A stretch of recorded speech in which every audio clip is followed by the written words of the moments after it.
Cardano and Ethereum are two of the largest smart contract platforms in cryptocurrency, yet they take dramatically different approaches to blockchain development. Ethereum moved fast and iterated, becoming the dominant platform for DeFi and NFTs. Cardano moved slowly and methodically, prioritizing peer-reviewed research and formal verification. In this video, I'll compare Cardano and Ethereum directly, examining their technical approaches, development philosophies, ecosystems, performance, decentralization, and help you understand which might be better for different purposes. Let's dive in. Ethereum launched in 2015 and pioneered smart contract platforms. It introduced the Ethereum virtual machine, enabling developers to write code that executes on the blockchain. This unlocked decentralized applications, DeFi protocols, NFTs, and the entire programmable blockchain revolution. Ethereum initially used proof-of-work like Bitcoin, but transitioned to proof-of-stake in 2022 through a major upgrade called the merge. The development approach has been pragmatic and iterative. Ship features, learn from real-world use, improve over time. Cardano launched in 2017 with a fundamentally different philosophy. Charles Hoskinson, who co-founded Ethereum but left due to disagreements about direction, created Cardano with lessons from Ethereum's early challenges. Cardano emphasizes peer-reviewed academic research, formal verification of code, and methodical development. Every major feature goes through extensive research, multiple testnets, and careful rollout. Critics call this slow. Supporters call it responsible. The technical approaches differ significantly. Ethereum uses an account-based model similar to bank accounts. Your address has a balance. Transactions deduct from one account and add to another. This is intuitive and flexible for smart contracts. Cardano uses an extended UTXO model, similar to Bitcoin's unspent transaction output system, but enhanced for smart contracts.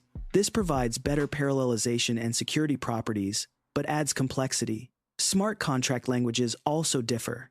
Ethereum uses Solidity, a purpose-built language that's relatively easy to learn and has massive developer adoption.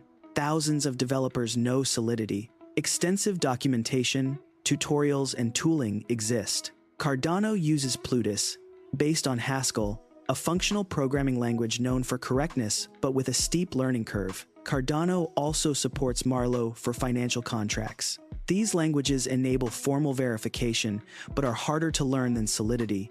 Development speed and philosophy create stark contrasts. Ethereum shipped smart contracts in 2015 and immediately attracted developers building applications. Bugs and hacks happened, most notably the DAO hack in 2016, where millions were stolen, leading to a controversial hard fork. Ethereum learned from mistakes in production, fixing issues and improving over time. This move fast and fix things approach built a massive ecosystem quickly, but with growing pains. Cardano spent years in research and development before launching smart contract functionality in 2021. The Alonzo upgrade finally enabled smart contracts. Over 4 years after mainnet launch, this slow rollout frustrated many who felt Cardano missed market opportunities. However, Cardano supporters argue this careful approach prevents catastrophic failures and creates more robust infrastructure long-term. Ecosystem size heavily favors Ethereum. Ethereum hosts thousands of decentralized applications, hundreds of billions in DeFi total value locked, and the vast majority of NFT activity. Major projects like Uniswap, Aave, MakerDAO, and OpenSea run on Ethereum. Developer mindshare and liquidity concentrate on Ethereum. Network effects are massive. Cardano's ecosystem is much smaller, with fewer applications, less liquidity, and fewer developers despite growing activity. Performance and scalability present different trade-offs.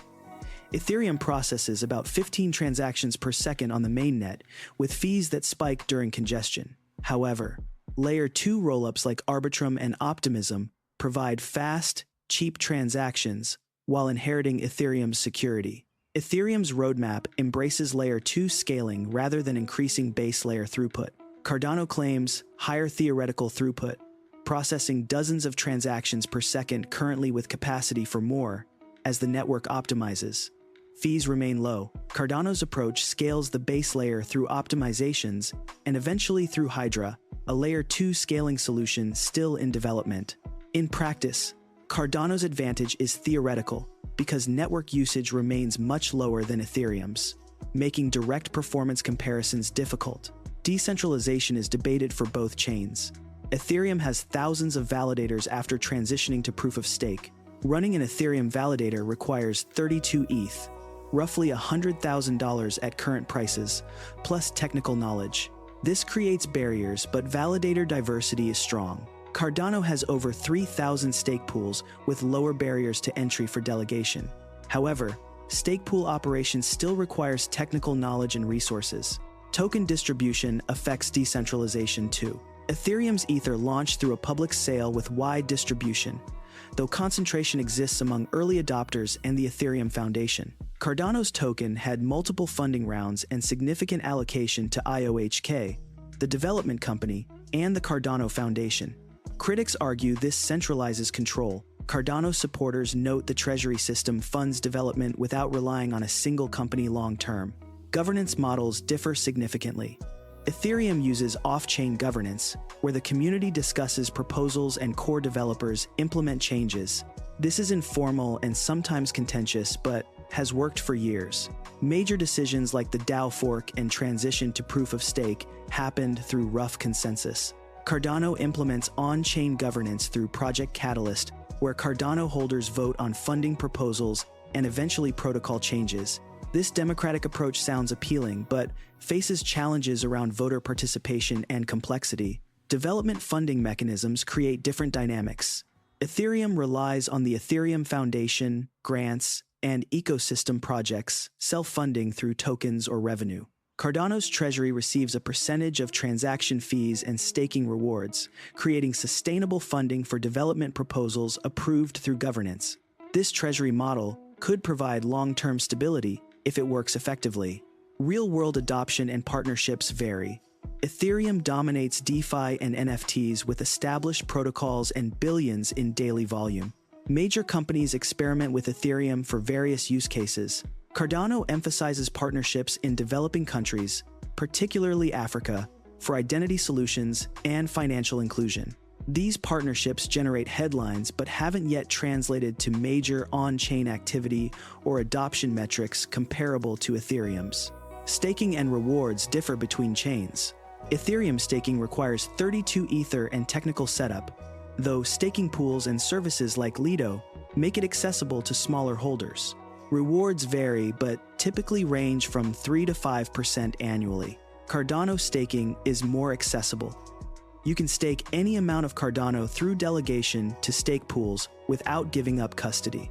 Rewards are currently around 3 to 5% annually. Cardano staking is more user-friendly for beginners. The communities around each blockchain have distinct cultures. Ethereum's community emphasizes building, shipping products, and iterating quickly. There's a culture of experimentation and accepting that some things will fail. Cardano's community emphasizes research, patience, and long-term thinking. There's confidence that methodical development will pay off, though frustration exists about slow progress. Both communities can be tribal and dismissive of the other's approach. Price performance has varied dramatically. Ethereum remains one of the largest cryptocurrencies by market capitalization and has seen significant price appreciation over its history. Cardano has experienced significant price volatility and generally underperformed Ethereum in terms of price recovery and market capitalization growth. Whether these price movements reflect fundamental differences or market sentiment is debatable. For developers choosing between platforms, Ethereum offers massive advantages: more users, more liquidity, established tooling, extensive documentation, and a proven track record. The downside is high mainnet fees, though Layer 2 solutions address this.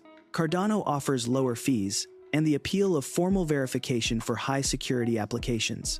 The downside is a smaller ecosystem, fewer users, and steeper learning curves for Plutus development. For users, Ethereum provides far more options currently. If you want to use DeFi, Ethereum and its Layer 2s have the most mature protocols. If you want NFTs, Ethereum dominates. Cardano has growing applications, but the ecosystem remains limited in comparison. Cardano's advantages for users are lower fees on the base layer and simpler staking. From an investment perspective, both represent bets on smart contract platforms, but with different risk profiles.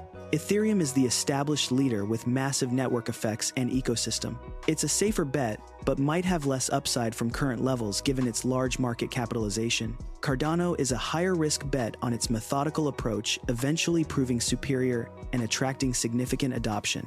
If Cardano succeeds in its vision, returns could be substantial. If it remains a smaller ecosystem, it might underperform Ethereum. My honest take is that Ethereum has won the current generation of smart contract platforms. The ecosystem, developer, mindshare, and network effects are overwhelming. Cardano's methodical approach has merits for certain applications requiring formal verification, but slow development allowed Ethereum to build an insurmountable lead in most metrics that matter. Cardano could carve out niches, particularly in emerging markets or specific use cases where its properties excel. However, expecting Cardano to overtake Ethereum seems unrealistic given current trajectories. For portfolios, Ethereum is a core holding if you believe in smart contract platforms. Cardano is a smaller, speculative position if you believe in its differentiated approach and long-term potential. If you found this comparison helpful, make sure to subscribe for more crypto education. In the next video, I'll explain Web3 domains and how blockchain-based digital identity is changing ownership on the internet. We've completed our deep dive into major alternative platforms. Thanks for watching, and I'll see you in the next one.